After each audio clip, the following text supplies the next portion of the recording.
Basketball ka ng basketball. Wala kang mapapala dyan. Ikakapilay mo lang yan. Sayang sa oras at panahon. Yan yung mga sinasabi sa akin noon. Buti na lang kahit papano hindi ako nakinig. Yung ibang tao kasi na hindi naman naglalaro ng basketball at wala sa puso nila yung laro, bali wala sa kanila to.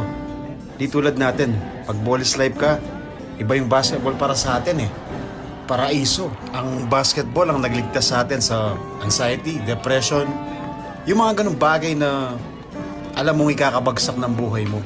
Pero dahil sa basketball, natuto kang tumayo, lumaban, nagsikap,